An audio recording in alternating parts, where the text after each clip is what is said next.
திமுக சரியில்லை, திமுகவினுடைய செயல்பாடுகளை நான் வன்மையாக கண்டிக்கிறேன். இன்னும் சொல்ல போனா மோடியா லெடியா என்று கேட்ட ஜெயலலிதா எங்கே? 2026 நாங்க அதிமுக தனித்தனிப்போம், பாரதிய ஜனதாவோடு கூட்டணியே கிடையாது, பாரதிய ஜனதா கூட சேர்ந்ததுனாலதான் நாங்க தோத்து போயிட்டோம். சிறப்பான வேலையை கொண்டு நிறுத்தியிருக்கக்கூடிய தமிழ்நாடு அரசாங்கத்தினுடைய செயல்பாடுகளை நாங்கள் வன்மையாக கண்டிக்கிறோம் என்று சொன்னால் குழந்தைகளை சிறப்பாக்கி நிறுத்துவது தவறா? பனையூர்லயே உட்கார்ந்துட்டு பங்களாக்குள்ளே உட்கார்ந்துட்டு அரசியல் செய்யக்கூடிய உங்களுக்கு இத்தனை எண்ணம் இருக்கும் என்று சொன்னால். வணக்கம் நண்பர்களே, இது திராவிடம் 100. நான் சிற்பி.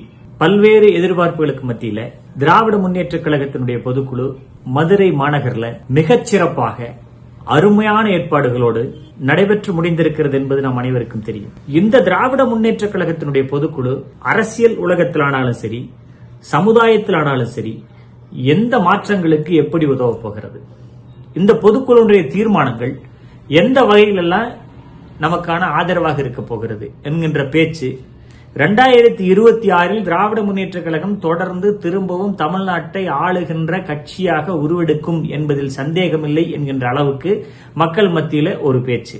இன்னும் தெளிவா சொல்லணும்னா, தொடர்ந்து மக்கள் பணிகளை ஆற்றிக் கொண்டிருக்கக்கூடிய தமிழ்நாட்டினுடைய முதலமைச்சர் முத்துவேல் கருணாநிதி ஸ்டாலின் என்று சொல்லக்கூடிய அந்த மாபெரும் மனிதன் எந்த அளவுக்கு தமிழ்நாட்டை வழிநடத்திட்டு போறார், அவர் வழிநடத்திட்டு போகக்கூடிய போக்கு எந்த அளவுக்கு இருக்கிறது என்பதை பார்க்கின்ற வகையில் இந்த பேச்சுக்களும் செயல்பாடுகளும் தமிழ்நாடு பூராவும் மட்டுமல்லாம உலகெங்கிலும் இருக்கக்கூடிய தமிழ் சமுதாயம் உற்று நோக்குகின்ற வகையிலான தீர்மானங்கள் 27 தீர்மானங்கள் வடித்தெடுத்திருக்கிறது என்பது நமக்கு தெரியும். இந்த நிலைமையில அமித்ஷா திமுக வைத்திருக்கக்கூடிய அதிமுகவினுடைய பொதுச் செயலாளர் எடப்பாடி பழனிசாமி அவர்கள் என்ன எதிர்பார்ப்பில் இருக்கிறாருன்னு தெரியாம, அவர் எதை நினைக்கிறாருன்னு தெரியாம, அவருக்கே தெரியாம நிறைய உளறி கொட்டிட்டு இருக்கிறதையும் பார்த்துட்டு இருக்கோம். ஏன் இப்படி பேசுறாரு, ஏன் இப்படி நடந்துக்கிறாரு அவருக்கு தெரியல. ஆனா அவருக்கு நிறைய தெரிஞ்சிருக்கு, நமக்கு தான் தெரியலையோன்னு தோணுது. காரணம் என்னன்னா, ஒன்றிய அரசினுடைய உளவு அமைப்புகள் மட்டுமில்லாம ஒன்றிய அரசினுடைய நிர்வாகத்தில் இருக்கக்கூடிய சிபிஐ, இடி போன்ற துறைகள் எல்லாம் அவர்களுக்கு எதற்கு பயன்படுகிறது என்பது எல்லா வகையிலும் தெரிஞ்சிருக்குது, பார்த்திருக்கிறோம். அதற்கெல்லாம் பயந்து போய் இவருடைய நடவடிக்கைகள் 2026 நாங்க அதிமுக தனித்தனிப்போம், பாரதிய ஜனதாவோடு கூட்டணியே கிடையாது, பாரதிய ஜனதா கூட சேர்ந்ததுனாலதான் நாங்க தோத்து போயிட்டோம். போன சட்டமன்ற தேர்தல் அவரோட ஸ்டேட்மெண்ட் இது, உங்க எல்லாருக்கும் தெரியும். அவரோட இருந்த அண்ணன் ஜெயக்குமாரோட ஸ்டேட்மெண்ட் இது, உங்க எல்லாருக்கும் தெரியும். அவரோட இருந்த அண்ணன் முனுசாமியோட ஸ்டேட்மெண்ட் இது எல்லாருக்கும் தெரியும். உங்களுக்கு பாரதிய ஜனதா கட்சியோட கூட்டணி சேர்ந்ததுனாலதான் தோத்து போயிட்டோம் என்று சொன்ன நீங்கள் இப்ப திரும்பவும் அடுத்த சட்டமன்ற தேர்தலில் பாரதிய ஜனதா கட்சியோட எதுக்கு சேர்றீங்க? தோத்து போறதுக்கா? இந்த கேள்வி மக்கள் மத்தியில வராதா? இந்த கேள்வி கேட்கறது தவறா?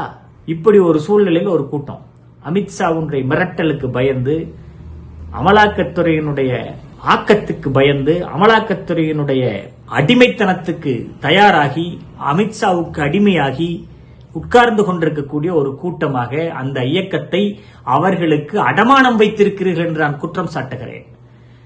அதிமுக என்று சொல்லக்கூடிய ஜெயலலிதாவுடைய ஆளுமையில் இருந்த ஒரு அமைப்பு. இன்னும் சொல்ல போனா மோடியா லெடியா என்று கேட்ட ஜெயலலிதா எங்கே? அமித்ஷாவிடம் கையை கட்டி நின்று கொண்டு கூட்டணியை அவர் அறிவிக்கிறாரு, நம்ம வேடிக்கை பார்க்கிற நிலைமையில் இருக்கிறோமே என்று சொல்லி கொஞ்சமும் கூட வருத்தப்படாமல், கூட்டணி தலைமை நான் என்று இங்கே பேசினாலும் அங்கே போய் அடங்கி ஒடுங்கி கைகட்டி வாய்புத்தி நிற்கக்கூடிய எடப்பாடி பழனிசாமி எங்கே? மோடியா லேடியா என்று சொன்ன ஜெயலலிதா எங்கே என்பதை அதிமுக தொண்டர்கள் பேசிக் கொண்டிருக்கிறார்கள், நான் பேசல. அதை தாண்டி திமுக சரியில்லை, திமுகவினுடைய செயல்பாடுகளை நான் வன்மையாக கண்டிக்கிறேன். இங்க ஒருத்தர் வந்து நிற்கிறார். தமிழக வெற்றி கழகம் என்கின்ற பெயரில் ஒரு கட்சி, அந்த கட்சிக்கு ஒரு தலைவர், அந்த தலைவர் பேரு விஜய், உங்களுக்கு தெரியும். எதுக்குமே வரமாட்டார், எந்த விதமான செயல்பாடுகள் அவர்கிட்ட இருக்காது. மாணவர்கள் கல்வி கற்று மிகப்பெரிய அளவில் முன்னேறி முதலிடம் பெற்ற மாணவர்கள் ஒவ்வொரு சட்டமன்ற தொகுதியாக தேர்வு பண்ணி, அது அவங்க கட்சிக்காரங்களா யாரு அப்படிங்கறத தேர்வு பண்ணி அவங்களுக்கு பரிசு கொடுக்கறீங்க, குழந்தைகளை ஊக்குவிக்கிறீர்கள். விஜய் அவர்களே, உங்களுடைய போக்கு எனக்கு பாராட்டத்தக்கதான், மறுக்க விரும்பவில்லை. ஆனால் அந்த கூட்டத்தில் வந்து நின்றுட்டு இந்த அரசாங்கத்துக்கு ஆதரவு கொடுக்காதீங்கன்னு பேசிட்டு இருக்கிறீங்களே, நான் கேட்கிற கேள்வி, அந்த குழந்தைகள் இந்த அளவுக்கு கல்வி கற்று முன்னேறுவதற்கு கல்வித்துறையில் மிகப்பெரிய படிகளை செய்த தமிழ்நாடு கல்வி அமைச்சரை பாராட்டினீர்களா? தமிழ்நாட்டினுடைய முதலமைச்சரை பாராட்டினீர்களா? தமிழ்நாட்டினுடைய கல்வித்துறையை பாராட்டினீர்களா? எதுவும் செல்ல எதுவும் செய்ய உங்களுக்கு எந்த வகையிலும் மனமில்லை என்று சொன்னால் அந்த குழந்தைகள் சிரிக்க மாட்டார்களா? சிறப்பான நம்மை கொண்டு நிறுத்தியிருக்கக்கூடிய தமிழ்நாடு அரசாங்கத்தினுடைய செயல்பாடுகள் நாங்கள் வன்மையாக கண்டிக்கிறோம் என்று சொன்னால் குழந்தைகளை சிறப்பாக்கி நிறுத்துவது தவறா?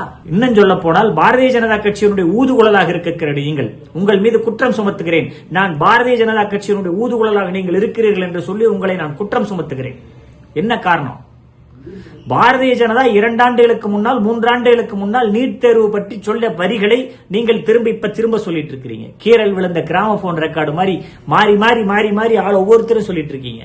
பாரதிய ஜனதா சொல்லுச்சு, அடுத்தது பாத்தீங்கன்னா நம்ம சீமான் சொன்னாரு, அதற்கு அடுத்தது பாத்தீங்கன்னா நீங்க சொல்றீங்க. உங்களுடைய வரிகள் ஒவ்வொன்றும் பாரதிய ஜனதாவினுடைய ஏஜென்ட் நீங்கள் என்று சொல்லி அடையாளப்படுத்துகிறது. பூனைக்குட்டி வெளியே வந்ததுன்னு சொல்லுவாங்க. அந்த அளவுக்கு மிக மோசமான பனையூர்லயே உட்கார்ந்துட்டு பங்களாக்குள்ளே உட்கார்ந்துட்டு அரசியல் செய்யக்கூடிய உங்களுக்கு இத்தனை எண்ணம் இருக்கும் என்று சொன்னால் மக்களோடு மக்களாக இருந்து மக்களுக்காக பணியாற்றுகின்ற திராவிட முன்னேற்ற கழகத்தினுடைய தலைவன் தமிழ்நாட்டினுடைய முதலமைச்சர் அண்ணன் முத்துவேல் கருணாநிதி ஸ்டாலின் அவர்களானாலும் சரி, சனாதனத்தை எதிர்க்கிறேன் என்று சொல்லி சனாதனத்தை ஒழிப்பதற்கு தயாராக இருப்பதுதான் திராவிட முன்னேற்ற கழகம், அது எங்களோட பாலிசி மேட்டர், அந்த இடத்துல நான் என்னைக்கு சொன்ன சொல்லை திருப்ப வாங்க மாட்டேன் என்று ஆம்பளை நின்று ஆற்றல் மிகு செயல்வீரர்களாக செயல்பட்டிருக்கக்கூடிய, மனிதத்தன்மையோடு செயல்பட்டிருக்கக்கூடிய, ஆம்பளைன்னு சொல்றதை விட மனிதத்தன்மையோடு செயல்பட்டிருக்கக்கூடிய, தமிழனுடைய எண்ணங்களை செயல்படுத்தக்கூடிய ஆற்றலாளர் அன்பு சகோதரர் உதயநிதி ஸ்டாலின் ஆனாலும் சரி, தமிழ்நாட்டை காக்கின்ற பணியில் மிகச் சிறப்பாக இருக்கிறார்கள் என்பதற்கு உதாரணமாக 27 தீர்மானங்களை வடித்தெடுத்து இஸ்லாமிய மக்களுக்கு எதிராக இந்த அரசு நடைபெற்றுக் கொண்டிருக்கிறது, ஒன்றிய அரசினுடைய செயல்பாடுகள் ஒவ்வொன்றும் இஸ்லாமிய மக்களுக்கு எதிராக இருக்கிறது என்று சொல்லி குற்றம் சுமத்தி அவர்களுடைய வக்பு வாரிய சட்ட திருத்தத்தை எதிர்க்கிறோம் என்று சொல்லி தீர்மானத்தை நிறைவேற்றியிருக்கக்கூடிய ஆற்றல். அது மட்டுமில்லாமல் ஒன்றிய அரசாங்கத்தின் மீது, ஒன்றிய அரசாங்கத்தினுடைய செயல்பாடுகள் மீது உச்சநீதிமன்றம் வைத்த கேள்விகளுக்கு பதில் சொல்ல முடியாமல், உச்சநீதிமன்றம் விதித்த விதிகளுக்கு பதில் சொல்ல முடியாமல் குடியரசுத் தலைவரின் மூலமாக கேள்விகளை வைத்த, குடியரசுத் தலைவரின் மூலமாக கேள்விகளை கேட்ட ஒன்றிய அரசாங்கத்தினுடைய செயல்பாடுகளை வன்மையாக கண்டித்து இந்த தீர்மானங்கள் எவ்வளவு பிரச்சனைகளை மக்கள் மத்தியில் கொண்டு போய் நிறுத்தி அந்த மக்களுக்கு ஆதரவாக செயல்படுகின்ற அரசாங்கமாக திராவிட முன்னேற்ற கழகத்தின் அரசாங்கம் இருக்குது. யோசிச்சு பாருங்க. விடியல் பயண திட்டம் யோசிச்சு பாருங்க, மகளிர் உரிமை திட்டம் யோசிச்சு பாருங்க. இப்படி சொல்லிட்டே போயிட்டு இருக்கலாம். எத்தனையோ திட்டங்களை மக்களுக்காக செய்து இந்த மக்களை காப்பாற்றி வரக்கூடிய அரசாங்கமாக திராவிட முன்னேற்ற கழகத்தின் அரசாங்கம் இருக்கிற காரணத்தால் இந்த பணிகளை உங்களுக்கு செய்வதற்கான வாய்ப்புகளை எங்களுக்கு கொடுங்கள், மீண்டும் தொடர்ந்து பணியாற்றுகிறோம் என்று சொல்லி 200க்கு மேற்பட்ட தொகுதிகளை திராவிட முன்னேற்ற கழகத்தினுடைய கூட்டணி பிடித்தே தீரும் என்று மக்கள் மீது நம்பிக்கை வைத்து மாண்புமிகு தமிழ்நாடு முதலமைச்சர் அறிவிச்சிருக்கிறார். அது மட்டுமில்ல, அமித்ஷாக்களுக்கு மட்டுமில்ல, டெல்லிக்கு மட்டுமில்ல, தமிழன் உண்மைக்கும் நீதிக்கும் நியாயத்துக்கு மட்டுமே கட்டுப்படுவானே தவிர அதிகாரத்துக்கும் ஆணவத்துக்கும் கட்டுப்பட மாட்டான் என்கின்ற உறுதியை சொல்லுகின்ற வகையில் இந்த கூட்டம் நடைபெற்றிருக்கிறது. இந்த கூட்டத்தில் எடுத்திருக்கக்கூடிய தீர்மானங்கள், இந்த கூட்டத்தில் செயல்படுத்தப்பட்டிருக்கக்கூடிய தீர்மானங்கள் அண்ணன் மூர்த்தி அவர்களுடைய ஏற்பாட்டில் அற்புதமாக செய்யப்பட்டிருக்கக்கூடிய பொதுக்குழு, இந்த பொதுக்குழுவில் நடைபெற்றிருக்கக்கூடிய ஒவ்வொரு செயல்பாடுகளும், இன்னும் சொல்ல போனால் குறிப்பாக சொல்ல வேண்டும் என்று சொன்னால் கட்சிக்காரரை காப்பாற்றுகின்ற வகையில், கட்சிக்காரர் குடும்பங்களை காப்பாற்றுகின்ற வகையில் அழகா தீர்மானங்களை நிறைவேற்றிருக்காங்க. நண்பர்களே, யோசிச்சு பார்க்கணும்.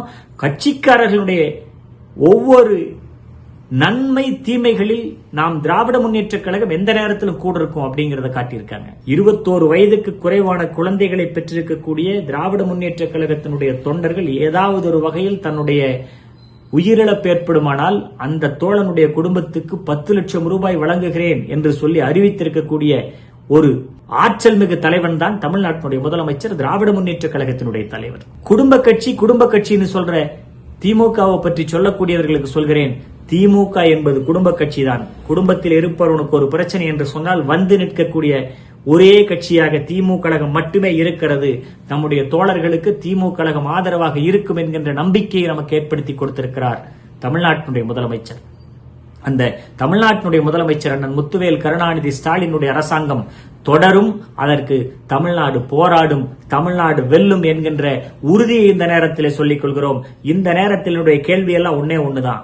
சீமான் அவர்களே, நண்பர் விஜய் அவர்களே, அண்ணன் எடப்பாடி பழனிசாமி அவர்களே, இன்னும் சொல்ல போனால் பாட்டாளி மக்கள் கட்சி என்று வைத்துக் கொண்டிருக்கூடிய ஐயா டாக்டர் ராமதாஸ் அவர்களே, அவர்களுடைய மகன் அன்புமணி அவர்களே, உங்கள் எல்லாருக்கும் எதிரி திமுக என்று சொல்லிக் கொண்டிருக்கிறீர்கள். ஆனால் தமிழ்நாட்டுக்கு, தமிழ்நாட்டு மக்களுக்கு திமுக கழகம்தான் ஒரே வழிகாட்டி, திமுக கழகம்தான் ஒரே ஆதரவு என்பதை மக்கள் முடிவு செய்து விட்டார்கள். இதை கருத்து திணிப்பு என்கின்ற வகையில் நம்முடைய நண்பர் ரங்கராஜ் பாண்டே உள்ளிட்ட எல்லோரும் கொண்டு போய் நிறுத்தினாலும் அந்த கருத்து திணிப்புகள் எல்லாம் எந்த இடத்திலும் எடுபடாது. மக்கள் முடிவு செய்து விட்டார்கள். தமிழ்நாடு போராடும். 2016 தமிழ்நாடு வெல்லும், தமிழ்நாடு வெல்லும். மகிழ்ச்சி.